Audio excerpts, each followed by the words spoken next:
عليهم طيرا أبابيل وأرسل عليهم طيرا أبابيل ترميهم بحجارة من سجيل فجعلهم كعصف مأكول وأرسل عليهم طيرا আবাবিল। আবাবিল পাখি পাঠালাম। আবাবিল মানে হলো যাকে যাকে আমি ছোট্ট ছোট্ট পাখির জাক পাঠায় দিলাম। দুই পায়ে দুই দানা, মুখে একটা দানা, উপর থেকে ছুড়ে দিল। হাতিও শেষ, হস্তি বাহিনীও শেষ, আব্রাহাও শেষ, মাটির সাথে মিশায় দিছে কে? প্রত্যেকটা বিজয়ের ইতিহাস এভাবে আসে। আমাকে কেউ খারাপ চোখে দেখেন না, আমার কথায় কষ্ট পাইয়েন না। 5 তারিখ সকাল 11টা পর্যন্ত ঢাকা শহরে কোনো মানুষ দেখা যায় নাই। 11টার পরে যাকে যাকে ছেলে মেয়ে মানুষগুলা কোথায় থেকে আসলো আজও খুঁজে পাওয়া যায় না। কথা কি ঠিক বললাম? বিজয় কে দেয়? আল্লাহ। বিজয় কে দেয়? কোরআনের সাথে যারা বেয়াদবি করে তাদের বোঝা উচিত এই কোরআন মোল্লারা তৈরি করে নাই। কোরআন কার কথা?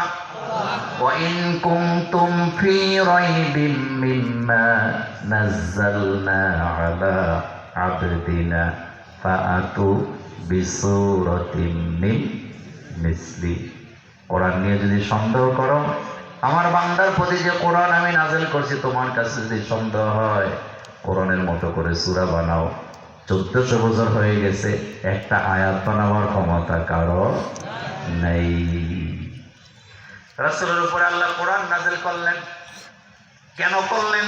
আল্লাহ নিজে বলছেন আলিফ লাম রা কিতাবুন আনজালনাহু ইলাইকা লিতুখরিজান নাসা মিনাল যুলুমাতি ইলান নূর।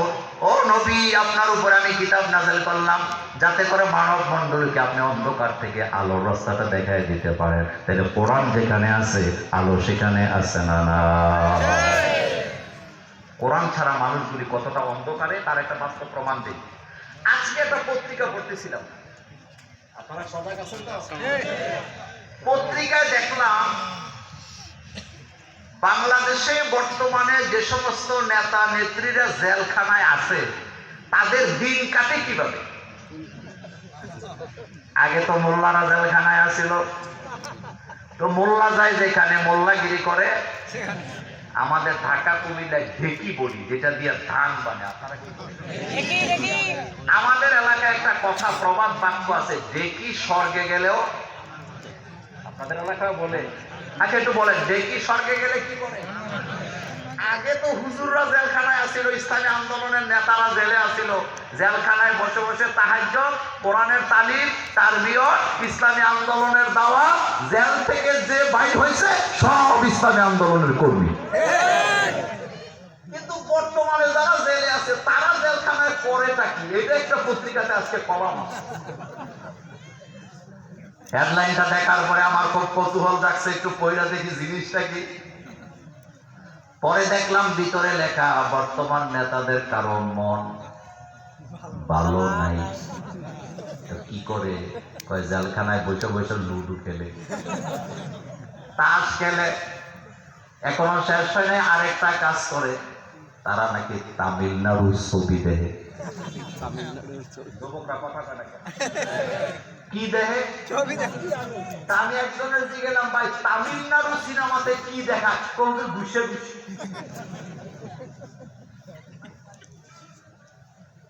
অনেক দূরে আসছি তো, এই জন্য খুব বেশি কথা বলবো না, তবে একটা কথাই বলবো, যাদের রক্তে ঘুষে ঘুষি তারা তো ঘুষে ঘুষি দেখবে।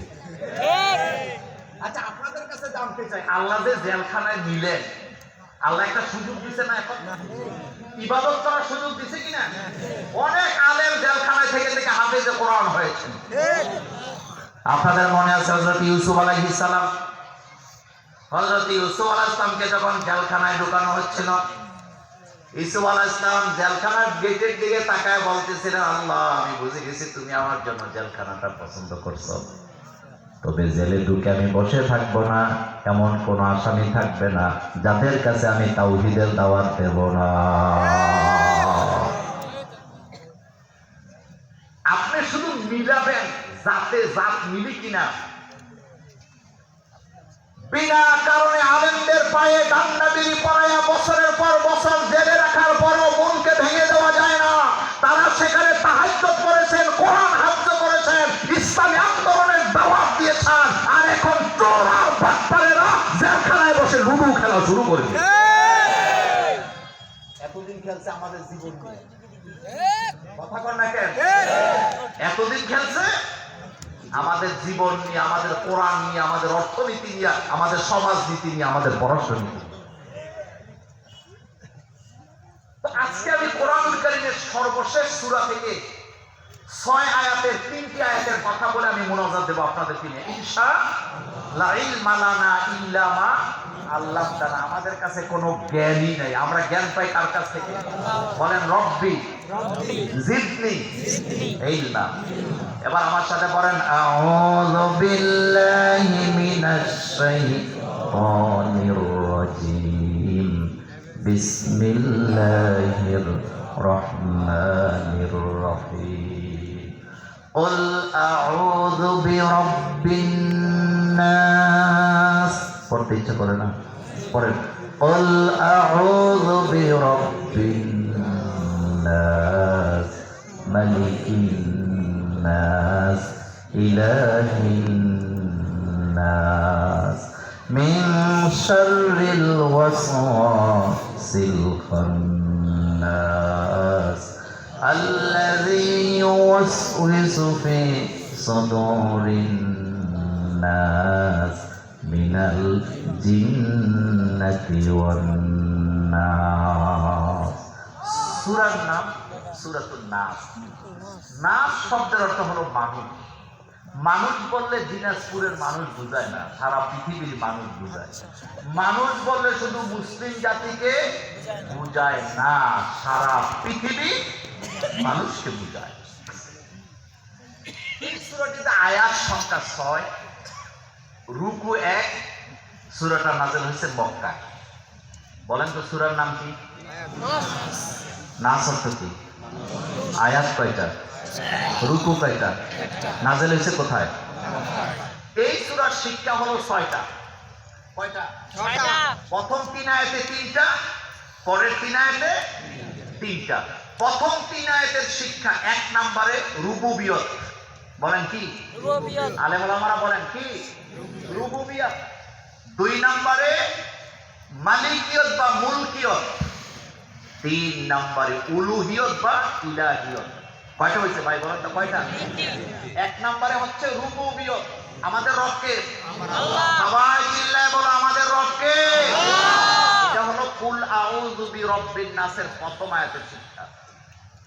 2 নম্বর আয়াতের শিক্ষা হচ্ছে মালিকিন নাস, মানুষের মালিক কে? আল্লাহ। আর 3 নম্বর আয়াতের শিক্ষা হলো ইলাহিন নাস, মানুষের ইলাহ কে? আল্লাহ। তাহলে রুবুবিয়ত, মালিকিয়ত, ইলাহিয়ত, এই 3টা উপরে 3টা পয়েন্ট বলে আমি আমার আলোচনাটা জবনিকা টানবো ইনশাআল্লাহ। আমার কলেজার ভাইয়ারা, এই সূরাটির মর্যাদার ব্যাপারে আজকে রাসূল কারীম সাল্লাল্লাহু আলাইহি ওয়াসাল্লাম একদিন নামাজ আদায় করছিলেন। বিষাক্ত বিচ্ছু এসে রাসূলের পা মোবারকে কামড় দিয়ে দিল। আল্লাহ রাসূল নামাজ শেষ করে বললেন, যাও আমার জন্য লবণ আর পানি নিয়ে আসো। লবণ আর পানি আনা হলো। রাসূল সূরা নাস তেলাওয়াত করলেন, ফালাক তেলাওয়াত করলেন, পানিতে ফু দিয়া ওই কামড় দেওয়ার জায়গায় লাগায় দিলেন। আল্লাহ রাসূল বললেন, কোরআনের বরকতে আল্লাহ আমাকে মাফ করেছে, আল্লাহ আমাকে শেফা দিয়ে দিয়েছে। এই কোরআনের শেফা আছে না নাই? আচ্ছা, আপনাদের এই জেলার নাম কি? একটু জোরে বলেন। আপনাদের এলাকায় কবিরাজ আছে? কথা বল না। কবিরাজে কি দেয়?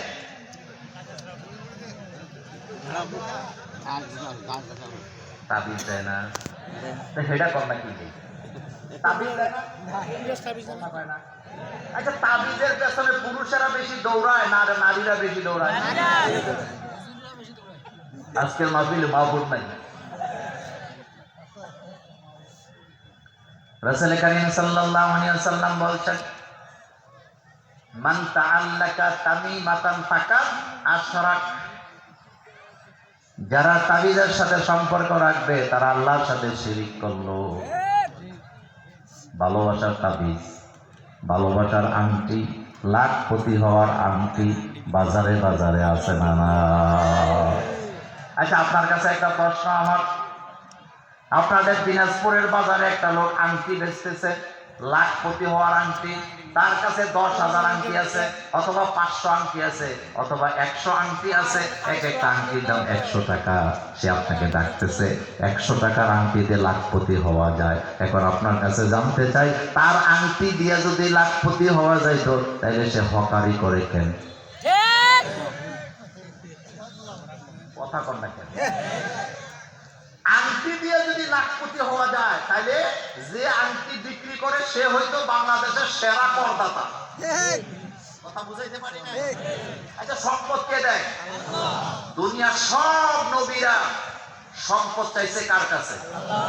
বলেন রব্বানা আতিনা। সবাই রব্বানা আতিনা ফিদ দুনিয়া হাসানাতাও ওয়া ফিল আখিরাতি হাসানা ওয়া কিনা আযাবান নার।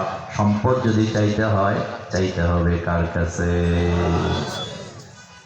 আমার কলেজার বের এবার খেয়াল করেন, আল্লাহ কোরআনের ব্যাপারে বলছেন নুনাজ্জিলু মিনাল কোরআন মা হুয়া শিফা। এই কোরআনের ভিতরে তোমাদের জন্য আমি শিফা দিয়েছি। ওই দিকেও যাব না, আমি আমার মূল আলোচনায় যেতে চাই।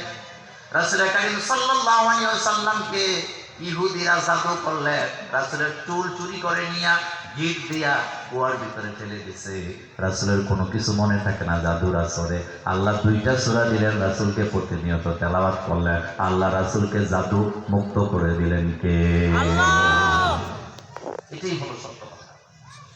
তো এই সূরার প্রথম আয়াতে আল্লাহ পাক বলেন, কুল, হে নবী আপনি বলেন, আউযু বিরাব্বিন নাস, আমি আশ্রয় চাই মানুষের রবের কাছে। এক কথায় জবাব দিবেন, মানুষের রবকে? রব শব্দের বাংলা অর্থ হলো প্রতিপালক, যিনি লালন পালন করেন, সৃষ্টিও করেন যিনি, লালন পালনও করেন তিনি, সব খাবার দেন তিনি, হেদায়েতের রাস্তাও দেন তিনি। তিনি হচ্ছে আমাদের রব। আর এই রুবুবিয়ত নিয়ে নবীদের সাথে যুগে যুগে রাষ্ট্র ক্ষমতার দ্বন্দ্ব ছিল কি ছিল না? একটু মনোযোগ দিলেন। ফেরাউনের সাথে মূসা আলাইহিস সালামের যে দ্বন্দ্ব ছিল, প্রথম দ্বন্দ্বটা হয়েছে রব নিয়া। আপনারা কি সজাগ আছেন? কি নিয়া? রব। বলেন কি? রব। আপনি আমি যেন রবের ব্যাপারে ভুলে না যাই। তালিম দিয়েছেন আল্লাহ পাক আমাদেরকে, রূহের জগতে থাকা অবস্থায় তালিম করে দিয়েছেন। আমরা সবাই যখন রূহের জগতে ছিলাম, আল্লাহ পাক সেদিন আমাদেরকে প্রশ্ন করে তালিম দিয়েছে, আলাস্তু বি রব্বিকুম, আমি কি তোমাদের প্রভু নই? এই কথা কি সত্য না মিথ্যা? সত্য। তালিমটা কেন দিছে সেদিন? কারণ আল্লাহ জানে দুনিয়াতে যাওয়ার পরে আমার রূহিয়ত নিয়ে একদলেরা উল্টা পাল্টা ব্যাখ্যা দিবে, আমাকে মানতে চাইবে না। সেজন্য রূহের জগৎ থেকে তালিম দিয়ে আল্লাহ দুনিয়াতে পাঠায় দিছে। আল্লাহ প্রশ্ন করেছেন, আলাস্তু বিরব্বিকুম, আমি কি তোমাদের প্রভু নই? ক্বালু বালা, আমরা এক বাক্যে বলেছিলাম আপনি অবশ্যই আমাদের রব। আবার দুনিয়াতে আসার পরে রবের ব্যাপারে আল্লাহ আমাদেরকে তালিম দিলেন, আলহামদুলিল্লাহি রাব্বিল আলামিন। আবার যখন কবরে যাব, কবরের ভিতর রুবুবিয়তের ব্যাপারে আমাদের প্রশ্ন আছে না?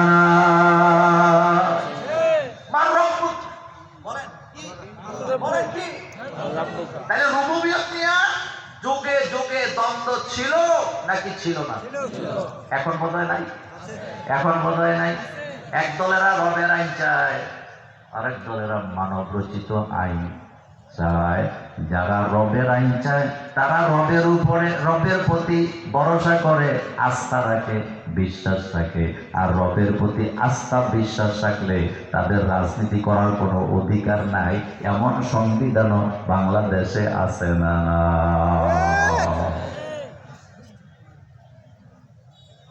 হযরত মুসা আলাইহিস সালাম যখন ফেরাউনের কাছে দাওয়াত নিয়ে গেলেন, ফেরাউন অহংকারী ছিল, অহংকার নিয়ে কথা বলতো। ফেরাউন কারো দিকে তাকাতো না। ফেরাউন মনে করতো আমি যা বলি তাই হয়। এবার আল্লাহ পাক ফেরাউনকে বলতেছে, মুসা আলাইহিস সালামের মাধ্যমে ফেরাউনকে তালিম দিচ্ছেন আল্লাহ পাক। মুসা আলাইহিস সালাম বলতেছে, ও ফেরাউন, এত লাফায়ো না, এত অহংকার করো না।